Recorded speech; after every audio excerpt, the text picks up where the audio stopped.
In Tom's book, he reminded me of John Updike's book, Rabbit Run. How many of you have ever read Rabbit Run?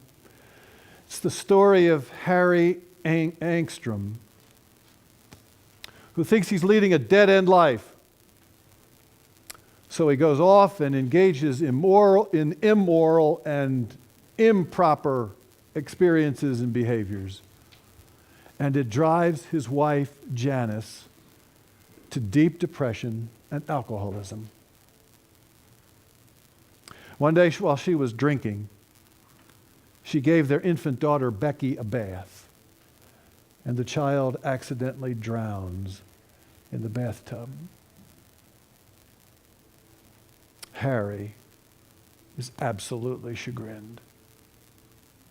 Comes home to an empty 2-bedroom apartment, walks into the bathroom, and there in the bathtub the water still sits. Lifts up his sleeve, rolls it up, reaches down, unplugs the rubber stopper, and watches as the water swirls down the drain. Then he says to himself, how easy was that?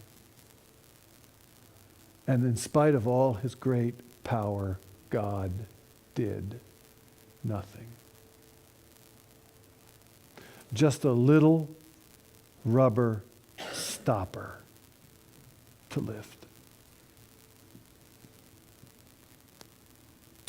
Folks, the question begs to be asked. How do you believe in a good and gracious God in a hell of a world like this?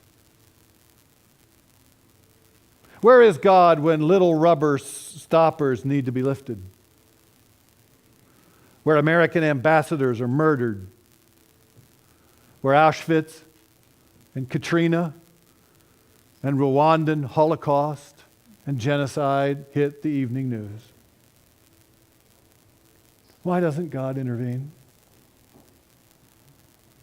Is there even a God to intervene? Or has the church been blowing smoke for 2,000 years? The psalmist maybe puts it best. Oh Lord, rip open the heavens and come down. Come and make sense of all this senseless suffering.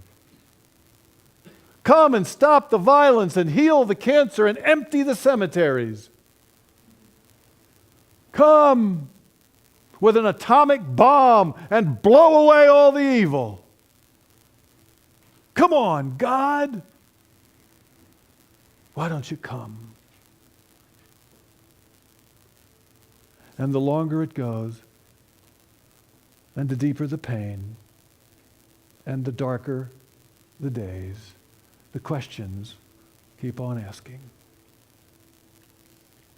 Some of the answers we've given are worse than the questions themselves. God causes suffering to punish us. God causes suffering to make us better people. Suffering and pain are a part of God's will. God can't do anything about suffering because even God isn't that strong.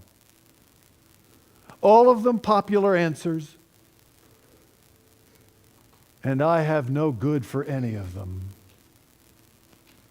Because, folks, the God that I worship does not cause pain and heartache and suffering. They are His enemies as much as they are ours.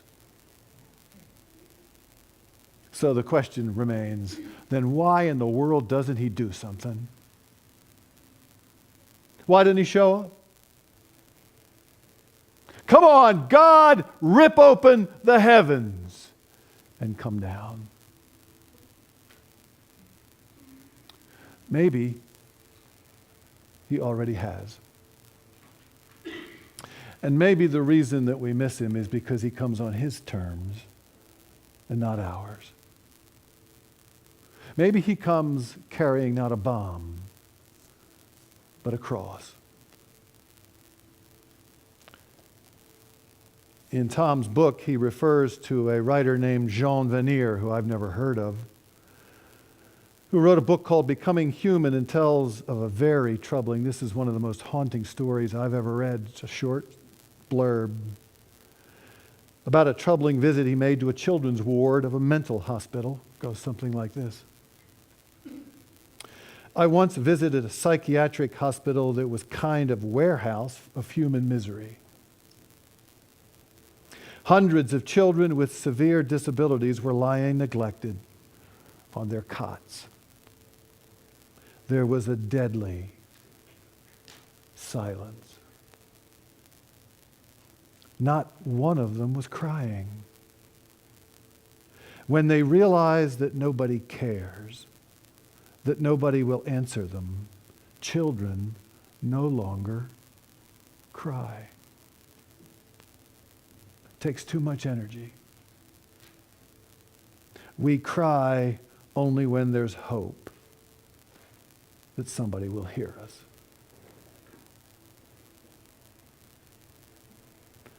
Somebody tell those kids to keep crying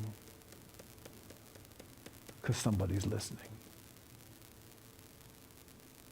I have heard the cries of my people in Egypt and in mental institutions and in cancer wards and in unemployment lines, and I have come to deliver them.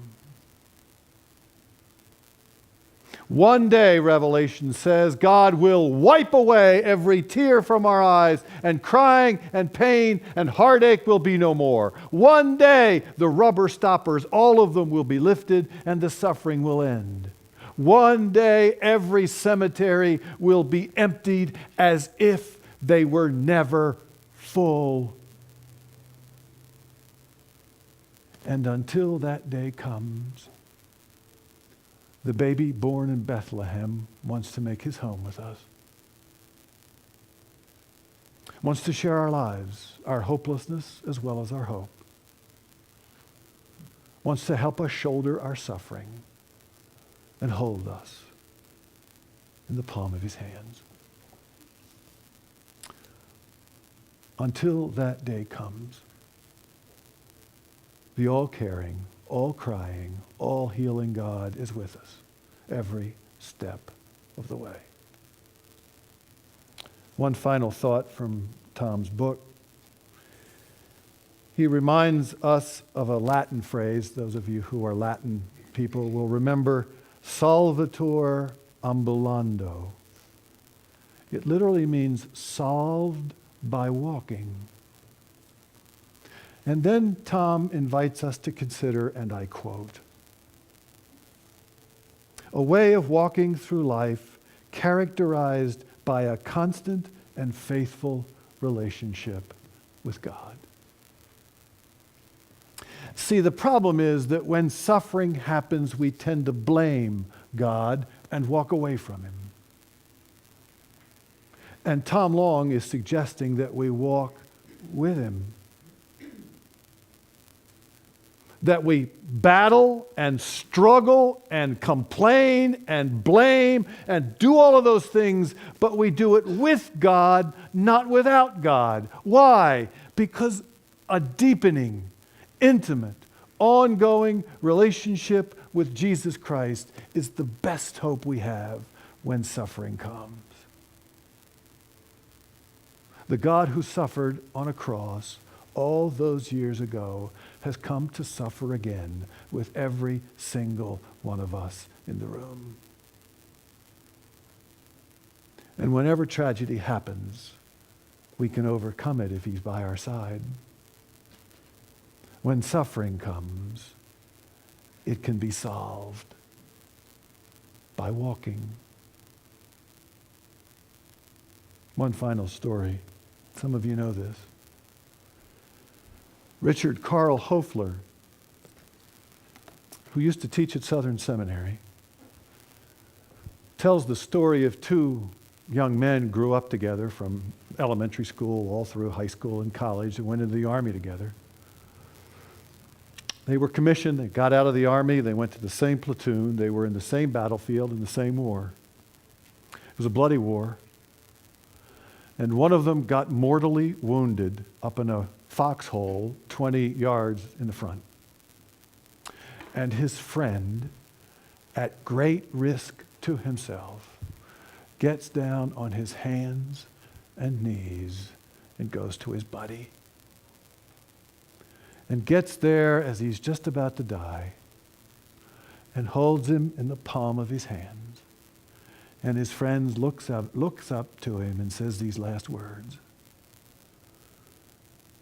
"I knew you'd come."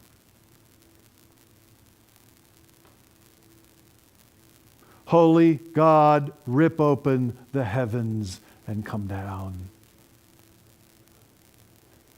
And come he does. In mangers from Bethlehem to Baltimore to Ball Ground and all places in between. And maybe he doesn't give us the answers as to why people suffer, but he gives us himself,